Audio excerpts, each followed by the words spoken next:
Hello दोस्तों, नमः शिवाय। दोस्तों, अगहन का महीना यानी मार्ग शीर्ष का महीना अपने आप में बहुत पवित्र बताया गया है। इस पूरे महीने भगवान शिव, भगवान कृष्ण और भगवान विष्णु के साथ लक्ष्मी जी की पूजा का विधान है। तो अभी 2024 में उत्पन्ना एकादशी आने वाली है, जिसका बहुत ज़्यादा महत्व है। और इस दिन आप अगर व्रत रखते हैं तो मैं आपको पूजा विधि जरूर बताऊंगी। सब प्रथम तो आपको उत्पन्ना एकादशी की बहुत बहुत शुभकामनाएं और बधाई। और इस व्रत को बैतरणी एकादशी भी कहा जाता है। जैसे कि मैंने बताया आपको कि 26 नवंबर 2024 को मंगलवार का दिन है, उस दिन पड़ रही है। एक तो भगवान विष्णु का दिन हो गया और प्लस मंगलवार हो गया, हनुमान जी का भी दिन हो गया, तो अपने आप में एक खास हो गई। अब मैं आपको बताऊंगी, देवी जो एकादशी का जन्म हुआ था वो इसी दिन हुआ था, इसलिए इसका नाम उत्पन्ना एकादशी पड़ा। पहली बात तो ये, क्योंकि इसका महत्व इसीलिए ज़्यादा बढ़ जाता है क्योंकि इस दिन कहा जाता है कि जो माता एकादशी है उनका जन्म हुआ था। और जो व्यक्ति, मतलब इसके कई नाम है, बैतरणी एकादशी भी है, उत्पन्ना एकादशी भी है।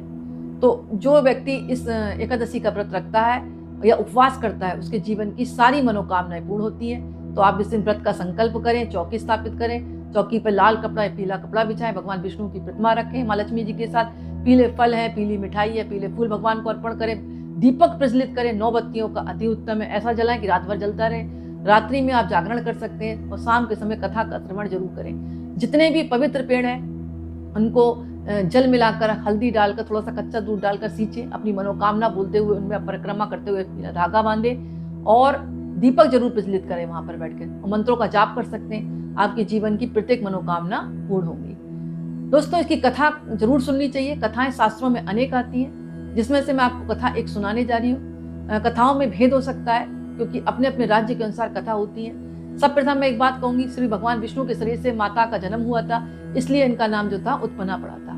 कथा इस प्रकार है जो कि सभी को सुननी चाहिए। सतयुग में एक मुर नामक दैत्य था, जिसने इंद्र सहित सभी देवताओं को जीत लिया था। वह भी देवता भगवान शिव से जाकर मिले। शिव जी ने कहा, देवताओं, सभी देवताओं से कहा, तुम श्री हरि विष्णु के पास जाओ। क्षीर सागर के जल में शयन कर रहे श्री हरि इंद्र सहित सभी देवताओं की प्रार्थना पर उठे और मुर दैत्य को मारने चंद्रावती पुरी नगर गए। सुदर्शन चक्र से उन्होंने अनगिनत दैत्यों का वध किया। फिर वे बद्रिका आश्रम की सिंहावती नामक 12 योजन लंबी गुफा में जाकर सो गए, ऐसा कहा जाता है कथा में। मुर ने उन्हें जैसे ही मारने का विचार किया, क्योंकि वो सो रहे थे, वैसे ही श्री हरि विष्णु के शरीर से एक कन्या निकली और उसने मुर दैत्य का वध कर दिया। श्री हरि को उस कन्या ने, जिसका नाम एकादशी था, बताया कि मुर को श्री हरि के आशीर्वाद से उसने ही मारा है। मतलब कन्या ने कहा कि आपके आशीर्वाद से मैं उनको मार पाई हूँ। खुश होकर श्री हरि ने एकादशी को सभी तीर्थों में प्रधान होने का वरदान दिया। इस तरह श्री विष्णु के शरीर से जो माता उत्पन्न हुई थी कन्या रूपी, उनको उत्पन्ना एकादशी के नाम से जाना गया। मतलब कथा पुराण यही वर्णित है। मतलब बात, इस एकादशी के दिन कहा जाता है कि अगर कोई त्रिस्पर्शा तिथि पड़ती है, जैसे त्रिस्पर्शा में समझा रही हूँ आपको, एकादशी, द्वादशी और त्रयोदशी। जैसे सुबह एकादशी रही, फिर द्वादशी लग गई और फिर त्रयोदशी लग गई, तो बहुत उत्तम मानी गई है।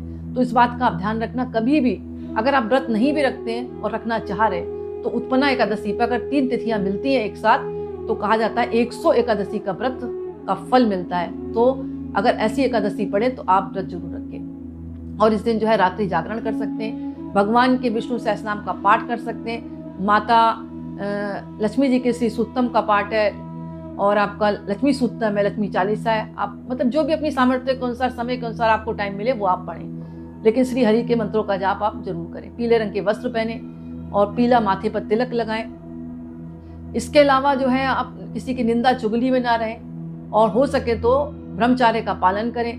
किसी को कटु वचन ना बोलें, अपने हाथों से किसी के लिए गलत ना करें, ना गलत सोचें, और लहसुन प्याज वाला भोजन ना करें। चावल बिल्कुल ना खाएं, क्योंकि एकादशी पर चावल खाना वर्जित होता है। यानी आपको सात्विक तरीके से ये दिन बिताना है, आपको अनंत गुना फल की प्राप्ति होगी, ऐसा कहा जाता है।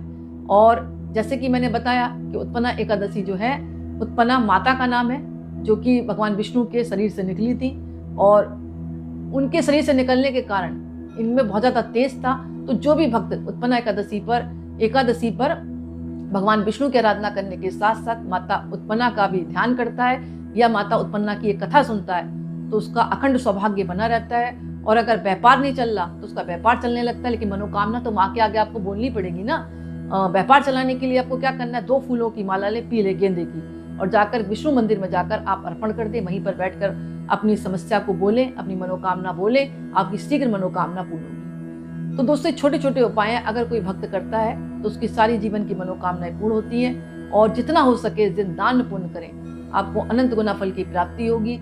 गरीबों की सेवा करें और जो भी अपनी सामर्थ्य के अनुसार है थोड़ा बहुत दान जरूर करें, आपको अनंत गुना फल मिलेगा। तो आज का वीडियो मैं यही समाप्त करती हूँ। पसंद आए तो लाइक करें, दूसरों को शेयर करें और कमेंट्स में नमः शिवाय जरूर लिखें। बहुत बहुत धन्यवाद।